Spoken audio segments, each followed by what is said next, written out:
In the late 1700s, the first church was built in Hopo Township. The Church of Mount Carmel was of Presbyterian faith and services were recorded as of 1974. However, it wasn't until 1810 when a permanent pastor was hired. Reverend Andrew MacDonald preached for nearly 4 years until his first order of expanding the church was fulfilled. In 1814, a new, larger single-room church was constructed along with a shelter and a pen where parishioners' animals could be kept during worship services at no cost. The third and current Mount Carmel Church was erected on an adjacent property donated by a longtime church member, J.F. Cooper, in 1877. This construction was essentially moved from its previous location. Where applicable, the former church material was reused to build the new church.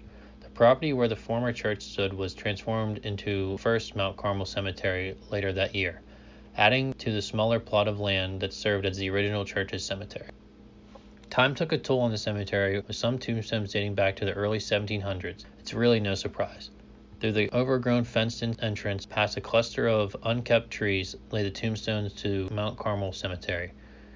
Trees crop up in every direction, essentially creating a natural boundary for the cemetery. Some of the headstones situated next to these old trees have begun overtaken and pushed up by the roots. Other tombstones have actually begun to become one with the tree trunks as they have grown around the dated tombstones. An eerie silence is said to fall over the cemetery, particularly in the evenings.